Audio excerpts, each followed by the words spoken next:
Olá, seja bem-vindo a mais um programa sobre humanas, uma parceria da UERN-TV com o programa de pós-graduação em Ciências Sociais e Humanas aqui da UERN. E hoje, no nosso programa, vamos conversar com Lígia Oliveira, que é cientista social e mestre em Ciências Sociais e Humanas aqui pela UERN. Lígia, ela fez um trabalho sobre gestão ambiental municipal na cidade de Mossoró, o mapeamento da fiscalização ambiental urbana. Então vamos conhecer um pouco sobre esse trabalho. Olá, Lígia, tudo bem? Tudo bem. Como é que de onde surgiu esse interesse, o interesse por pesquisar a questão ambiental na cidade? Eu sempre gostei do tema ambiental, né? Sempre gostei de discutir essa área, tanto pela questão da minha formação, do meu trabalho em políticas públicas, sempre gostei de trabalhar com isso, e também pela meu próprio trabalho profissional, né? Eu sou funcionária pública e durante o período da minha pesquisa eu trabalhava no setor de fiscalização ambiental, né? Passei 4 anos na gestão ambiental do município e isso despertou em mim, quando eu entrei no mestrado, a vontade de escrever sobre esse tema. Certo, o trabalho foi feito por você, a orientação foi de quem? Da professora doutora Giovânia Toscano. Ah, certo. E aí vocês fizeram um mapeamento da cidade para identificar alguns tipos de infrações, né? E o que é que vocês detectaram nessa pesquisa? Exatamente. A gente percebeu que em alguns bairros as denúncias eram muito mais frequentes, né? E ao longo da pesquisa, o que a gente pôde perceber é que os bairros mais antigos da cidade, quando foram construídos numa época onde as legislações não eram tão rigorosas e às vezes até inexistentes, esses bairros apresentavam mais problemas, como o centro da cidade, o bairro Santo Antônio, os Abolições. Né? São bairros que foram construídos na década de 70, início da década de 80. Então, não existia plano diretor, não existia código de obras ainda no município, e os bairros eram criados de uma forma meio que aleatória. E a parte de infraestrutura não era priorizada naquele período, né? Na década de 70. No final dos anos 80, início dos anos 90, as legislações vieram com um pouco mais de força. Então a gente percebe que nesses bairros onde ainda sofre com a infraestrutura, as denúncias são mais recorrentes. Uhum. E de que tipo? Quais as infrações mais comuns? Pronto, lançamento de efluente na rua, não tem esgotamento sanitário, então não tem saneamento básico, as pessoas lançam efluentes na rua, bairros onde tem muito comércio, como o Santo Antônio, panificadoras, a poluição atmosférica, panificadora vizinha às residências, né? Sem aquele tratamento adequado, né, para os resíduos. Então, são as denúncias mais recorrentes. E também poluição sonora. A gente recebe muita denúncia de poluição sonora. Tanto de festas, quanto de paredões, de festas avulsas. E são as denúncias mais recorrentes no departamento. E essa questão que você falou do despejo de esgotos no rio, por exemplo, o rio Mossoró, isso é um problema que é bem discutido há vários anos. E você trabalhando na prefeitura, sendo servidora, o que é que você acha o ponto mais complicado de resolver essa situação? Qual é o ponto mais complicado? A questão do rio Mossoró realmente é muito delicada, porque é um rio interestadual, né, o rio de Mossoró. Ele não faz parte só de Mossoró, mas a gente percebe que no setor urbano das cidades é onde existe a maior poluição, né? Justamente por causa do lançamento irregular de efluentes, né? Tanto que vem dos bairros como os que são lançados em natura dentro do próprio rio. E não é uma questão simples de resolver, você não pode simplesmente fazer uma limpeza no rio, tipo fazer uma dragagem no rio. Isso não pode ser feito. O rio está cheio de metal pesado, que fica no solo desse rio, então tem que ser feito todo um tratamento com estudos, né, científicos para poder mexer no rio Mossoró. Ele tem solução, mas assim como outros rios que a gente tem conhecimento que foram despoluídos em cidades, né? Mas não é uma questão simples, né? É uma questão que precisa tanto da consciência da população como do poder público também. E tem ocorrido, essas pessoas que jogam esgoto, elas geralmente são punidas ou ainda tem um trabalho mais de conscientização? Tem as duas coisas, né? As duas coisas são feitas. Às vezes é difícil você punir com infração, né? Com multa, porque a população ribeirinha é muito carente.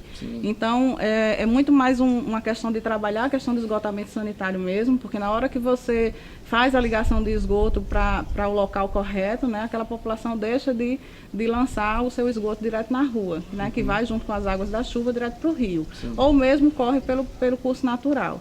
Então, existe quando são empresas, né, quando são grupos maiores, que também a gente tem esse problema, não é só a população ribeirinha que polui, tem grandes empresas na cidade que também fazem isso, né, aí as infrações são aplicadas, as multas também. Quando é com a parte mais carente, né, as pessoas têm toda uma questão social também direcionada. Aí a gente vai na questão mais da educação ambiental e tentar resolver juntamente com as políticas que já existem. Lígia, o crescimento desordenado das cidades tem uma influência forte, um impacto forte nesse tipo de problema? Muito forte, é um dos principais pontos também. Né, a questão da urbanização desordenada. Né? Mossoró, nas últimas décadas, nas últimas 3 décadas, teve um aumento de população de quase 70 mil pessoas. Então, muita gente se alocando em locais sem a infraestrutura correta, e isso faz com que as pessoas façam as suas construções em locais irregulares, né? E isso sim, com certeza, propicia a questão, né, diretamente ligada aos danos ambientais. Tanto porque a qualidade de vida das pessoas fica complicada se você está morando em áreas de risco, como também o meio ambiente vai sofrer o impacto dessa ocupação irregular. Uhum. Lígia, com relação à questão do lixo, da limpeza urbana, o trabalho de vocês, isso fez parte dos pontos analisados aqui em Mossoró, a questão do tratamento do lixo?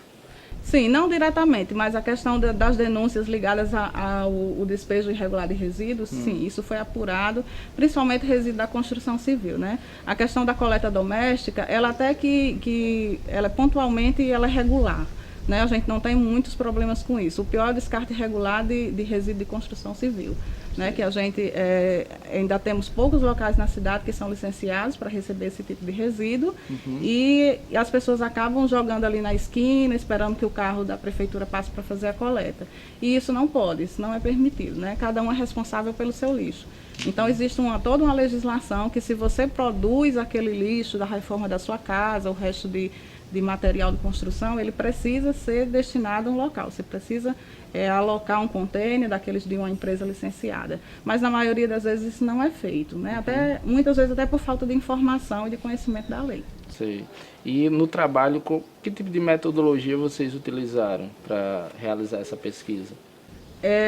Os livros de protocolo de denúncia, né, foi o principal ponto para a gente fazer esse levantamento, né?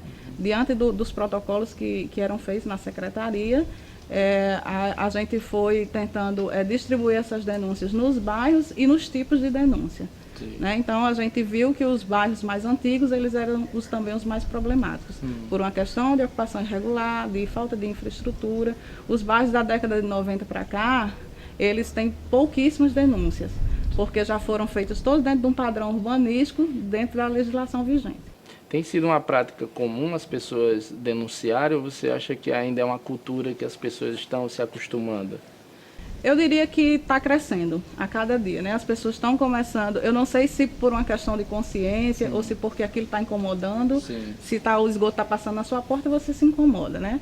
Mas as pessoas têm atendido bastante e a mídia tem propiciado isso, né? À medida que esse trabalho, essa política pública que existe no município de fiscalização, ela passou a ser divulgada, tanto nas redes sociais, como a imprensa televisiva e impressa, as pessoas começaram a procurar o departamento para fazer denúncias. Sim, as queixas aumentaram muito depois que a mídia focou no trabalho da fiscalização.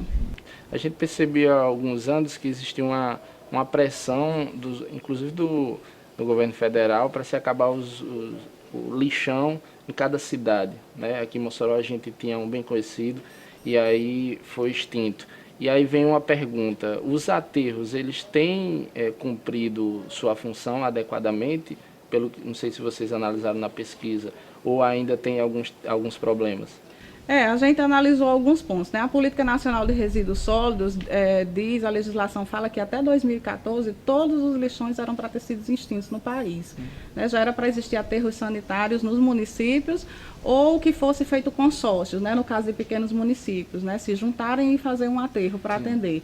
Mas a realidade é bem diferente, né? Mossoró já tem um aterro sanitário e inclusive estamos com um projeto aí para aumentar o aterro sanitário, porque as células já estão se esgotando, mas Mossoró já vem atendendo essa política de coleta de resíduos de uma forma, digamos assim, que está tranquila, né? Tá adequada, precisa melhorar, porque tem a questão ainda de pneus, por exemplo, isso ainda não é visto, porque não pode ser recebido no aterro sanitário, então a gente ainda vê muito descarte irregular de pneus, e essa nova reformulação do aterro vai comportar todo esse resíduo que hoje está no rejeito ainda, né? Hoje o aterro só recebe a coleta domiciliar, e a partir de então vai receber dessa reforma que está sendo programada agora, para ampliação, vai ter todo um sistema de triagem de pneus, de lâmpadas fluorescentes, que também não pode ser jogado né, de qualquer forma junto com o lixo comum, né?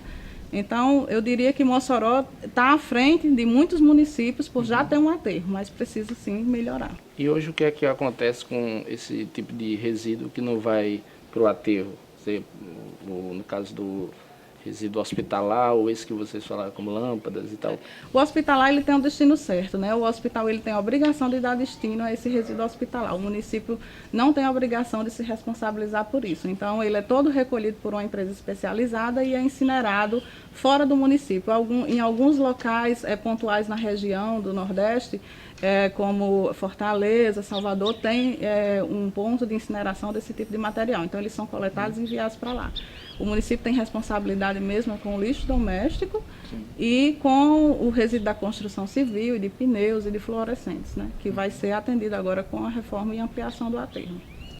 Tá certo. Então, vocês viram aí a Lígia falando sobre a sua pesquisa, e se você ficou interessado em conhecer um pouco mais, saber um pouco do que foi essa dissertação, acesse o site do Programa de Pós-Graduação em Ciências Sociais e Humanas aqui da UERN.